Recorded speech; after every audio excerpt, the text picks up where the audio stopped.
Hey YouTubers, and welcome back to another Dragon Ball Super discussion video, and I am once again joined by Dimsy from Dimsy's Domain. Dimsy, why don't you say hello to everybody? Hello.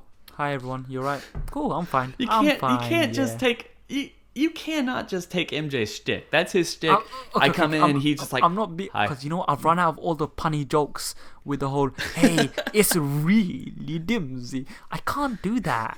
So I'm being a bit of a scumbag and taking MJ's bit because you know what? Why not? Why not? Anyway, guys, today we're going to talk about something a little bit different from the terms of Dragon Ball, really. Honestly, I was talking to Dimsy in a video we did a couple days ago, probably posted a couple days after or before this, and we were talking about, it's really weird.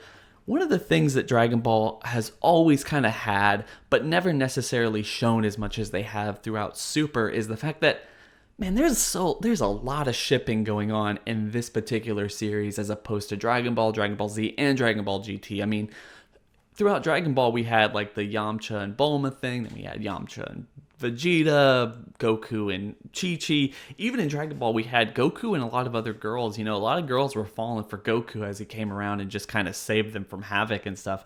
It's kind of a sexy thing, really, but we never really got Toriyama expressing this stuff a lot. I mean, the closest we got up until Super was probably Krillin's affection for 18 and Gohan and Videl during like their high school days and all this stuff. And it was really good, but this series is weird. I mean, this series, I don't know whether he's just kind of aged out of his uncomfortableness with it or he's just become a more kind of affectionate artist or something, but Toriyama or Toei even, maybe it's Toei doing this, but Super is kind of focused a lot on the whole shipping aspect and like making these sentimental moments between two different characters. You have Krillin and 18 sharing some very intimate moments throughout the show. We had an entire arc with Mai and Trunks kind of have this destiny type of togetherness thing. Goku and ChiChi have had their kind of nice moments with ChiChi going to see if Goku's okay after the tournament fight with Frost. And also like, oh, we've never kissed before. And also the closeness between Videl and Gohan and Vegeta and Bulma.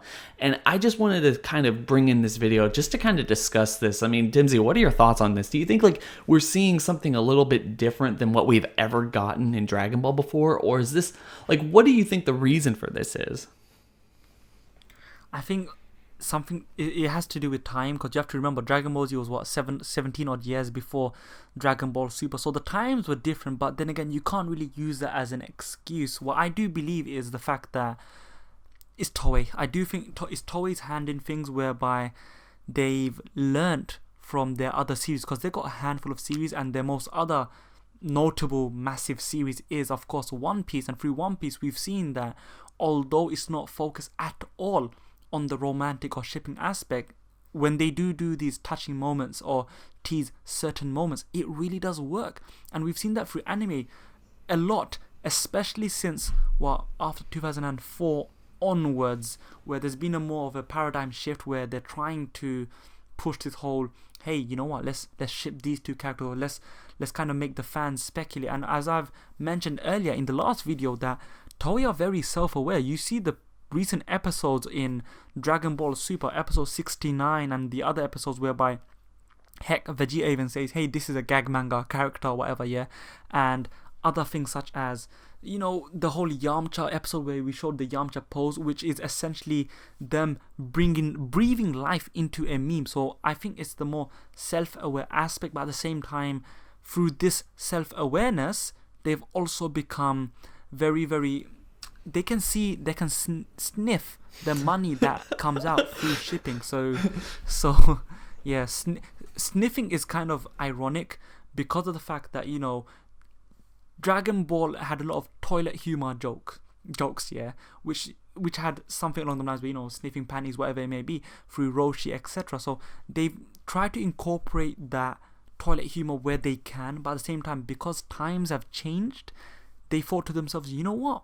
Instead of taking the piss and making a mockery out of how perverted certain characters are, why don't we actually try and build a few relationships without just saying, hey, let's them two are together, them two kiss, whatever it may be. So it's very smart on their end. What do you reckon? Do you think that they're actually trying to do this for the money, or they've learned from things? I don't even know, to be honest. I personally think that Super has kind of set itself up to be nothing more than a fan nostalgic series at this point. Not to even really say or kind of insinuate that Dragon Ball Super hasn't had its amazing moments thus far, but there seems to be a lot more fan service than your typical show. I mean, especially your typical nostalgic show. They seemingly do ass pulls everywhere they possibly can in order to bring up nostalgic ideas and nostalgic facts. And you got to remember what Dragon Ball was. A lot of us, not just like the kids these days, probably don't care about this, but you looking into like the older fans who grew up with this in the Toonami days, or even like in the Japanese market, there is a lot of people who have focused on this stuff for a very long time.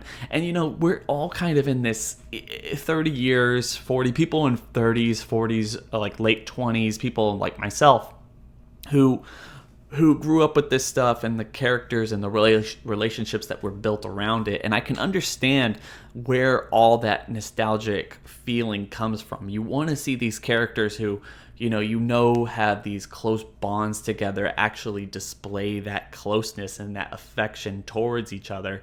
And I'm sure Toei understands this. There's a lot of fan art around there, with like, Vegeta and Bulma's wedding, or Krillin and 18's wedding. I mean, a lot of people, I'm pretty sure, and I can link it in the description below, Nathan, our friend Nathan at the Frozen Particle, did a pitch video, and I did one myself about what a Krillin and 18 wedding would look like. Not because that's out of random or that's out of whack, but apparently the original draft of Battle of Gods movie was set at Krillin and 18's wedding instead of Bulma's birthday party. And I feel like that really speaks to exactly what Toei thinks or knows what the fans want, because Toriyama's the one who actually changed it. Maybe because of what you're saying. Maybe this is all Toei, and Toriyama doesn't want to get that mushy on all the like mushy, lovey stuff going on. He wants to kind of see, but simply because he's a gag manga specialist. That's the thing, and romance probably isn't his speciality. Although he can do it, but his main thing is making jokes, and that's where the whole toilet humor comes into play. And now that he's not at the helm of, let's say, Toei, although he is essentially the man in charge, whereby he's the one who says, you do this, you do that. Point being, the fact that Toei have much more wiggle room to exercise and showcase this romantic aspect or these touching character moments. And in Dragon Ball Z, when they do come, very rarely, they're very well received because of the fact that they're sandwiched between fat layers of action. For example, the whole Vegeta in a pink shirt and Bulma, Vegeta's sacrifice, these touching moments right there, and then Videl and Gohan. Because they're sandwiched between all these action segments, they have much more of an effect. And although Dragon Ball, in many people's minds, is a very action-based series, which is one of the reasons I personally adore it, but as you know, and as you said earlier about the fans, all know, the fans who grew up with it, they know that also Dragon Ball is more sort of an adventure series than anything. And with adventure, you have all these meetings of certain characters and them discovering other things and them just growing up together. And this is where you may have shipping aspects or romantic people, etc., getting to know each other, blah blah blah.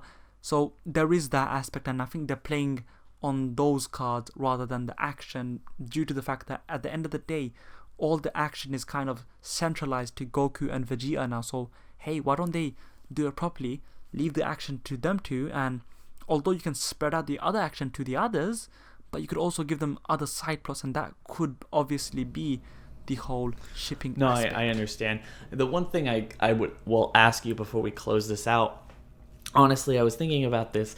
Do you think that it's a detriment to the series, or do you think that this is something that's bringing a lot of life into the series? Personally, if you ask me, I feel like I really like the concept of them doing this shipping stuff a little bit more than they usually did in the original series, just because the fact that Super has kind of made itself the nostalgic show a lot of people love. And in fact, I feel like the best parts of Super are definitely the whole slice of life episodes, and those slice of life episodes are where we really get the sentimental stuff, not just the couple stuff between 18 and Krillin, or Vegeta and Bulma, Gohan and Videl, Goku and ChiChi, Chunks and Mai, but we also get really nice things like Krillin and Marin, or Gohan and Pan, Goku and Pan, all these other like kind of family moments, romantic moments, and all this stuff. Do you think that this has helped the show be better, or do you think it's distracting too much from the fights and the other character development that we should be getting, the struggle, the training,